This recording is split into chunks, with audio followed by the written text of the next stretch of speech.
Welcome to the dark corners of history.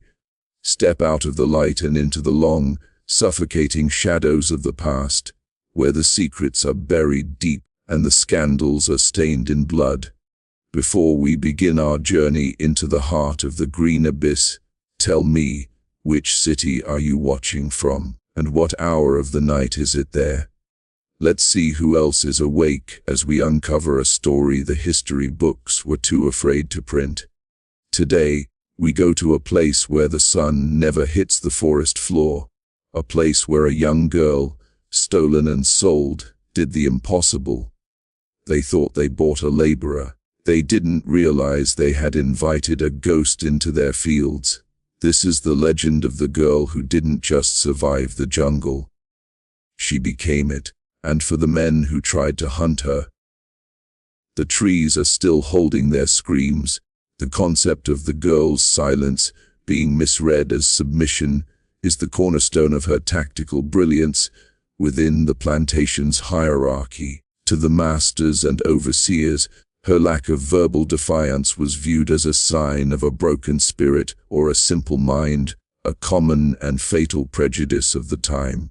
They saw a girl who followed orders without a word, never realizing that her quietness was a veil behind which she operated with lethal precision. In the world of the oppressed, silence is often the only available armor, but for her, it was also a high-powered lens. She utilized every moment of perceived obedience to study the rhythmic failures of her captors, turning her supposed weakness into a tool for total environmental dominance. While she moved through the fields or carried heavy buckets of water, her mind was busy cataloging the world that the white men ignored.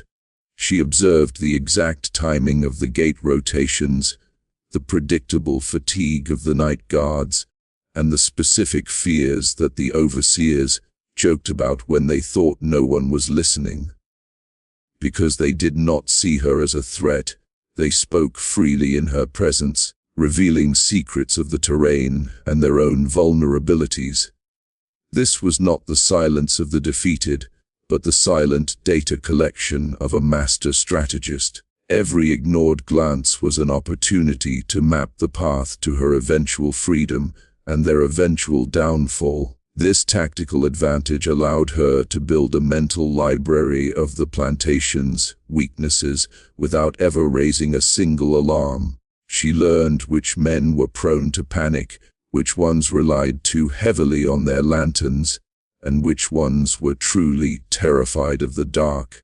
By remaining a non-entity in their eyes, she gained a level of access that a defiant rebel never could have achieved. She was a ghost in plain sight, a shadow that moved between the rows of crops, absorbing the layout of the land like a blueprint.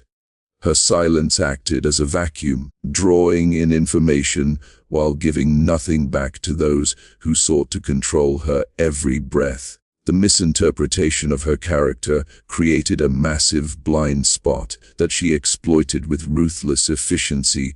Once she entered the jungle, the men believed they were chasing a frightened child who had finally snapped, rather than a calculated hunter who had already won the war. They walked into the trees with a sense of arrogance, fueled by the belief that her previous submission meant she lacked the will to fight back. They did not understand that her quietude on the plantation was merely a training ground for the silence she would use in the brush. By the time they realized she was not a victim, the canopy had already closed over their heads. Ultimately, the power of her perception was rooted in the fact that she saw them clearly while they refused to see her at all. She understood their psychology, their social structures, and their physical limitations, while they only saw a labor unit with a darkened face. This disparity in awareness is what turned the jungle from a terrifying wasteland into a tailored execution chamber for her enemies. Her silence was a weapon of mass deception, a way to remain invisible until the moment the trap was sprung.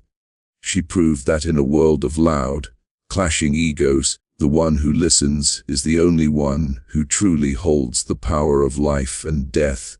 The jungle was never a nightmare to her.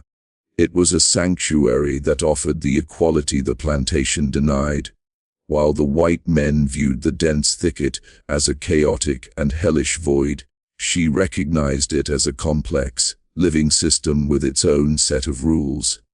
To the oppressors, the lack of cleared paths represented a failure of civilization, but to the girl, it represented a shield that could deflect the cruelty of men. She didn't see the thorns as obstacles, but as barbed wire that she alone knew how to navigate without shedding a drop of blood. By aligning herself with the wild, she found a partner that did not care about the color of her skin or the status of her birth. Nature acted as a powerful equalizer by stripping the masters of the artificial advantages they relied upon in the open fields.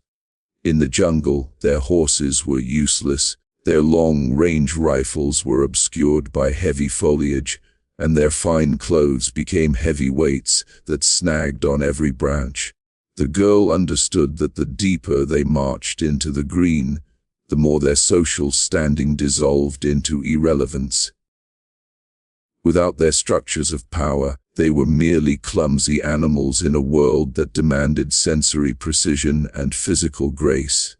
She used the terrain to dismantle their sense of superiority, forcing them to confront a reality where their wealth and titles could not buy them a single safe step.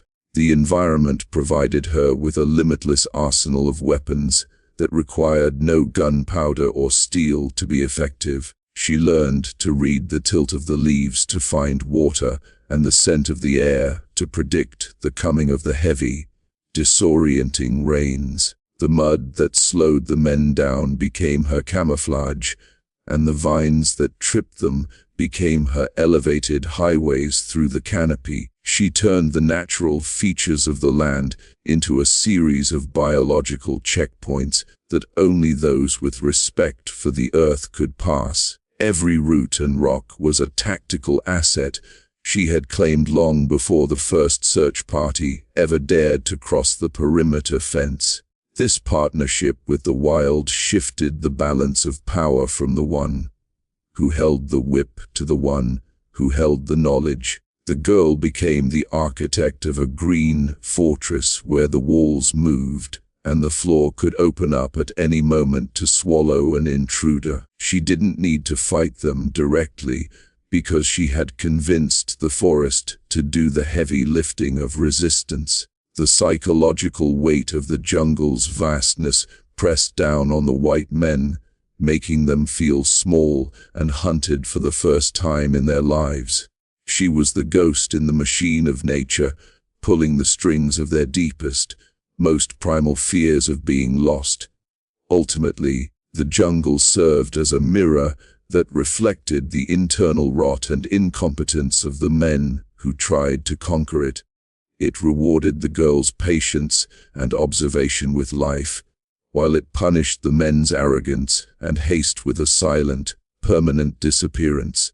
She proved that true mastery comes from harmony with one's surroundings, rather than the forced subjugation of the land and its people. By the time the sun set behind the trees, the hierarchy of the plantation had been completely inverted by the natural world.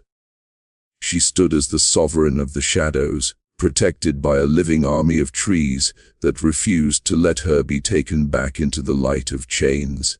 Psychological warfare became her most lethal tool, transforming the dense jungle into a theater of escalating terror for those who dared to enter. She understood that a man's own mind is often his most dangerous enemy when placed in a situation where logic fails to explain his surroundings. By using subtle auditory cues, such as the rhythmic snapping of twigs or the mimicry of a predator's low growl, she kept her pursuers in a state of constant, high-alert exhaustion.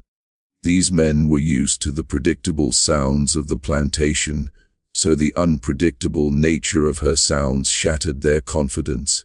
Every rustle of the leaves was a question they could not answer, and every silence was a threat they could not see. She didn't need to engage them in physical combat when she could systematically dismantle their sanity using the shadows. Her mastery of environmental traps was not merely about physical capture, but about creating a pervasive sense of helplessness and inevitable doom. She utilized tripwires made of nearly invisible vines and pits camouflaged with a perfection that suggested the earth itself was opening to claim the wicked. When a man fell into one of her shallow traps, the physical injury was often secondary to the paralyzing fear of the unseen hand that had placed it. These obstacles were strategically positioned to funnel the search parties into dead ends or disorienting circles that made the forest feel infinite. She watched from the heights, noting how their movements became frantic and their decisions grew increasingly irrational as they lost their sense of direction. The jungle was her chessboard, and she moved the pieces with a cold, calculated intent that ensured no escape. Vanishing became her signature move, a feat of high-level camouflage that made her seem more like a forest spirit than a human being. She learned to move with the wind, timing her footsteps to coincide with the rustle of the canopy so that her presence left no acoustic footprint. This ability to appear for a split second before dissolving back into the green abyss created a legendary status that haunted the overseer's dreams. The men began to believe she could walk through solid trees or teleport between the shifting shadows of the giant ferns.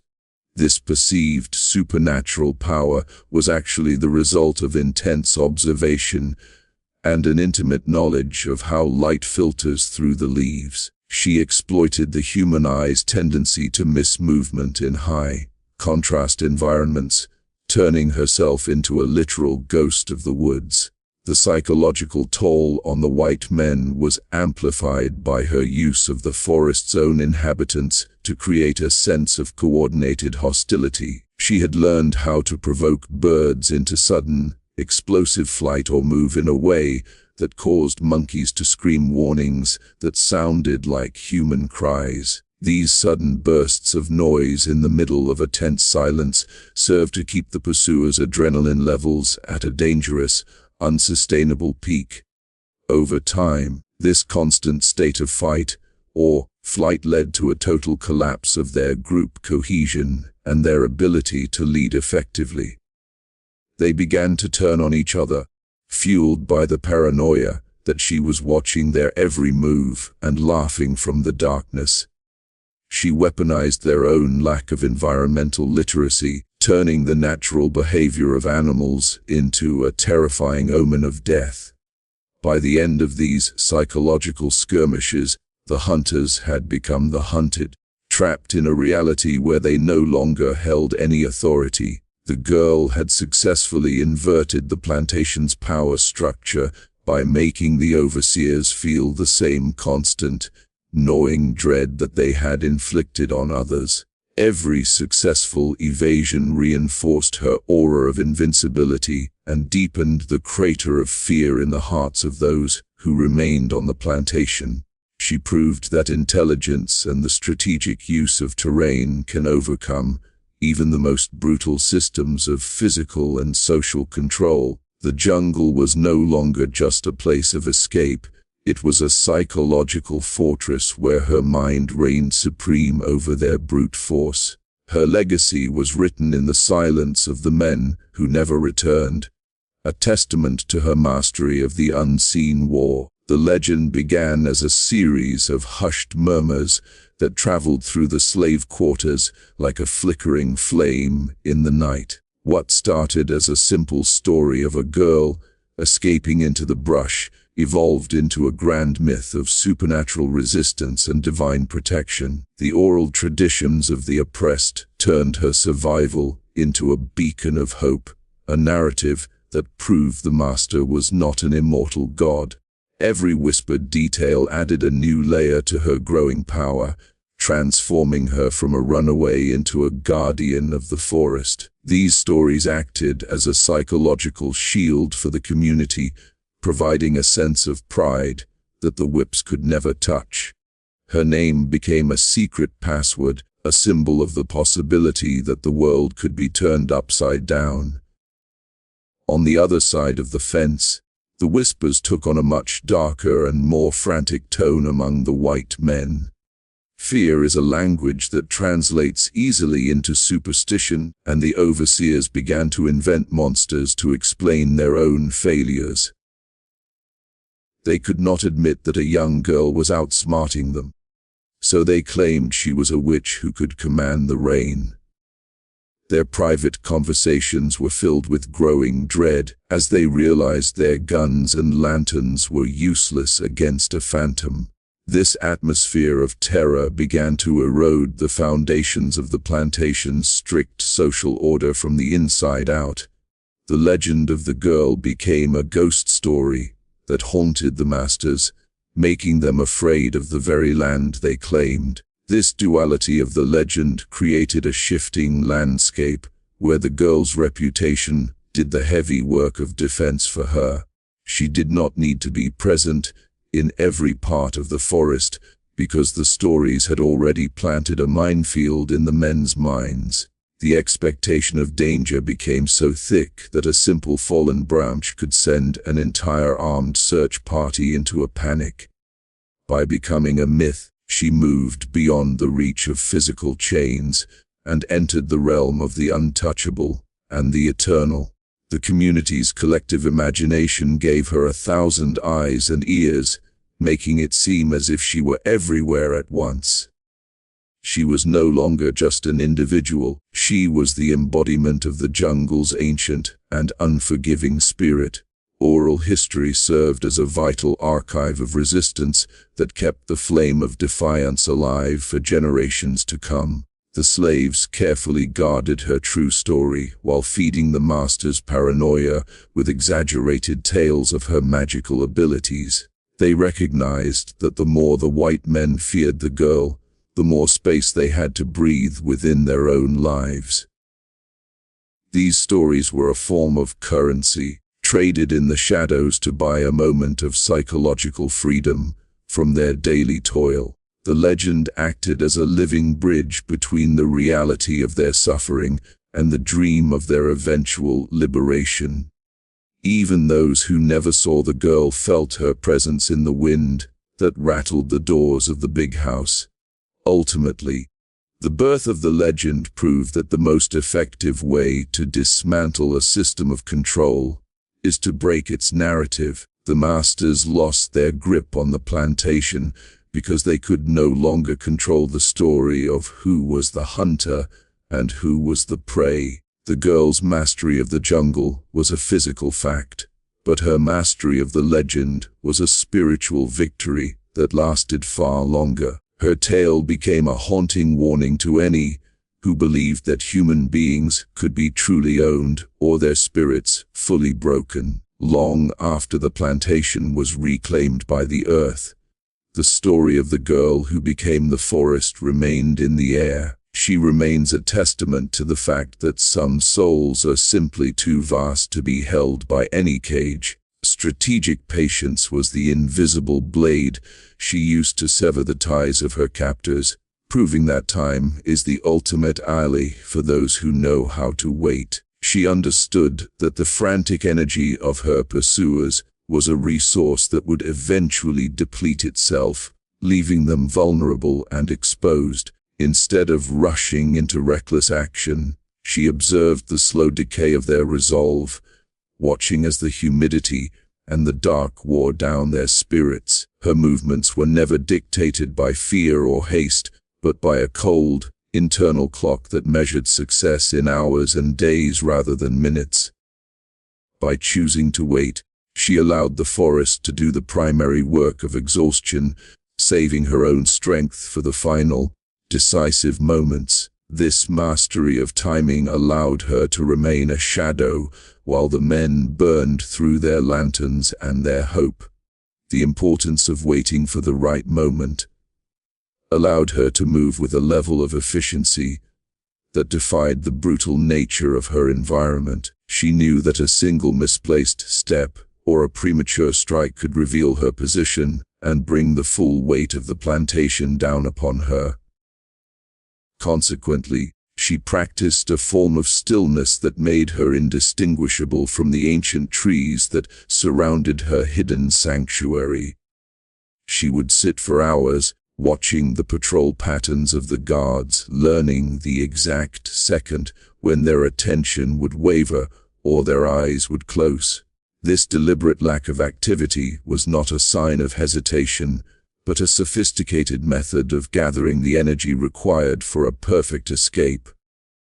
When she finally moved, it was with the sudden and unstoppable force of a predator that had already calculated every possible outcome. This reliance on cunning over brute force completely neutralized the physical advantages of the men who sought to drag her back to a life of chains. They arrived with heavy iron, barking dogs, and the arrogant belief that violence was the only language the world understood. She responded with the language of the long game, using the terrain to lead them into a state of physical and mental collapse. She understood that a man who is tired, thirsty, and terrified will eventually defeat himself without her ever having to lay a hand on him. Her strategy was built on the foundation of foresight, anticipating their reactions to the cold and the biting insects of the deep swamp.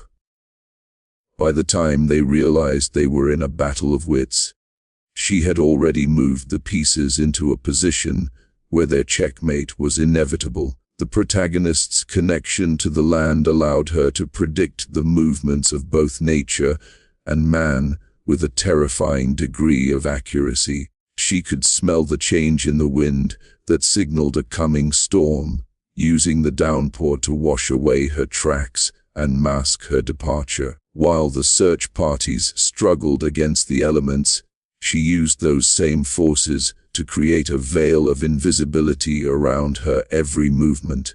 She was never surprised by their tactics because she had already lived through 1,000 versions of the pursuit in her own mind. This level of preparation transformed the jungle into a highly specialized classroom where she was the teacher and they were the unwilling students. Her ability to stay 3 steps ahead turned their pursuit into a choreographed dance of failure that they could not stop. Ultimately, her victory was a testament to the fact that intelligence and discipline are far more sustainable than the temporary power of a whip. She survived not because she was the strongest or the fastest, but because she was the most patient and the most observant. Her story serves as a powerful reminder that the most effective resistance often happens in the quiet spaces between the loud noises of conflict. By the time the final search party retreated in shame, she had already established a new life in the heart of the green world. The lessons of the jungle had taught her that freedom is a prize reserved for those who have the courage to outlast their enemies. She remained a master of the land, a ghost of the trees, and a living proof that strategy will always triumph over force.